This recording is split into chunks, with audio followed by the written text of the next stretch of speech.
कभी सोचा है कुछ चिप्स इतने क्रंची क्यों लगते हैं, या किसी चीज में वो परफेक्ट खिंचाव कहां से आता है? असल में इसका जवाब सिर्फ स्वाद में नहीं, बल्कि इस बात में छिपा है कि खाना हमारे मुंह में महसूस कैसा होता है। और जानते हैं, इस एहसास के पीछे एक पूरा विज्ञान काम करता है, जिसे कहते हैं रियोलॉजी। तो आज हम इसी दिलचस्प दुनिया में थोड़ा और गहरे उतरेंगे। तो चलिए देखते हैं आज का सफर कैसा रहेगा। हम शुरू करेंगे इस बात से कि माउथफील इतना जरूरी क्यों है, और फिर धीरे धीरे समझेंगे कि वैज्ञानिक इसे लैब में मापते कैसे हैं। तो चलिए सबसे पहले और सबसे बुनियादी सवाल से शुरू करते हैं। आखिर खाने का टेक्सचर यानी उसका एहसास इतना मायने क्यों रखता है? ये सवाल तो हम सभी से जुड़ा है ना? चिप्स का वो करारापन और चीज का वो खिंचाव, खाने का असली मजा तो इसी में है। लेकिन सोचिए, हर बार हर पैकेट में वही परफेक्ट अनुभव दे पाना कितना बड़ा चैलेंज होगा। देखिए, फूड कंपनियां अक्सर लोगों के ग्रुप्स बनाती हैं जिन्हें सेंसरी पैनल्स कहते हैं, और उनसे अपने प्रोडक्ट्स चखवाती हैं। पर इसमें एक बहुत बड़ी प्रॉब्लम है। भाई, हर किसी की पसंद नापसंद तो अलग होती है। ऐसे में जो नतीजे आते हैं वो पूरी तरह भरोसेमंद नहीं हो सकते, राइट? और बस इसी प्रॉब्लम को सुलझाने के लिए साइंस मैदान में उतरता है। ये हमें किसी की पर्सनल पसंद से आगे ले जाकर चीज़ों को मापने का एक ठोस ऑब्जेक्टिव तरीका देता है। तो यहाँ फर्क साफ है। एक तरफ है इंसानी राय जो बदलती रहती है, और दूसरी तरफ है मशीनों से किए गए टेस्ट। ये पूरी तरह डेटा पर आधारित होते हैं, मतलब इनके नतीजे ऐसे होते हैं जिन पर भरोसा किया जा सकता है और जिन्हें बार बार दोहराकर परखा भी जा सकता है।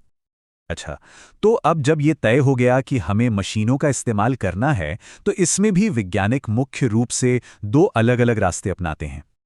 इसे ऐसे समझिए, एक होते हैं फंडामेंटल टेस्ट, ये किसी चीज के बिल्कुल अंदरूनी बेसिक गुणों को मापते हैं। और दूसरे होते हैं एम्पिरिकल टेस्ट, ये असल दुनिया की नकल करते हैं, जैसे कि हम खाने को कैसे चबाते हैं या काटते हैं। जैसे फंडामेंटल टेस्ट में रिलैक्सेशन टाइम या बल्क मॉड्यूलस जैसी चीज़ें आ गईं, और एम्पिरिकल टेस्ट में बिल्कुल सीधी साधी चीज़ें, जैसे किसी चीज़ को काटने में कितनी ताकत लगी या उसे दबाने में कितनी एनर्जी खर्च हुई। तो चलिए अब जरा और गहराई में चलते हैं और ख़ास तौर पर ठोस चीज़ों के फंडामेंटल टेस्ट को समझते हैं। अब ये क्वैसी-स्टैटिक शब्द सुनने में थोड़ा मुश्किल लग सकता है, पर इसका मतलब बहुत आसान है। इसका मतलब सिर्फ इतना है कि टेस्ट के दौरान किसी चीज़ पर बहुत धीरे धीरे दबाव डाला जाता है। सोचिए, एक मशीन पनीर के टुकड़े को बिल्कुल आहिस्ता से दबा रही है। बस यही है ये। इसको समझने के लिए एक परफेक्ट स्प्रिंग की कल्पना कीजिए। उसे दबाया तो दब गया, छोड़ा तो वापस अपने पुराने आकार में आ गया, है ना? बस कुछ खाने की चीज़ें भी बिल्कुल ऐसे ही काम करती हैं, और साइंस की भाषा में इन्हें हुकियन सॉलिड कहा जाता है।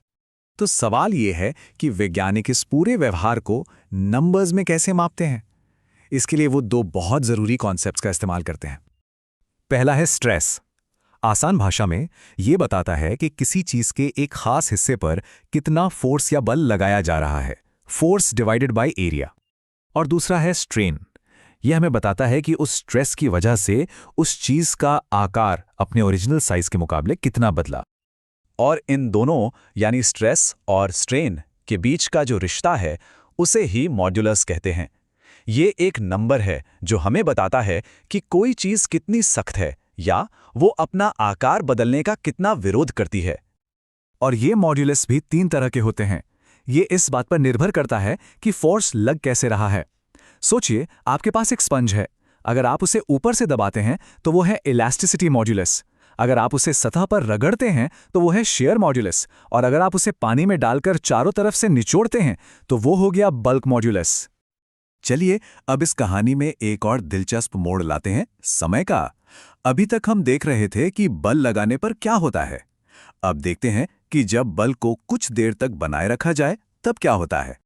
इस तरह के समय पर आधारित टेस्ट को ट्रांजिएंट एक्सपेरिमेंट्स कहते हैं, और ये हमें दो और नए कॉन्सेप्ट से मिलवाते हैं। पहला है क्रीप। इस टेस्ट में एक जैसा स्ट्रेस यानी एक जैसा बल लगातार लगाया जाता है, और फिर यह देखा जाता है कि समय के साथ उस चीज के आकार में कितना बदलाव आ रहा है। जैसे गूंथते हुए आटे पर एक किताब रख दें और देखें कि वो धीरे धीरे कितना फैलता है। और दूसरा है स्ट्रेस रिलैक्सेशन। ये क्रीप का बिल्कुल उल्टा है। यहाँ हम आकार को फिक्स कर देते हैं और फिर ये मापते हैं कि उस आकार को बनाए रखने के लिए लगने वाला बल समय के साथ कैसे कम होता जाता है। जैसे एक रबर बैंड को खींचकर पकड़ें तो शुरू में ज्यादा जोर लगाना पड़ता है, पर धीरे धीरे वो जोर कम हो जाता है।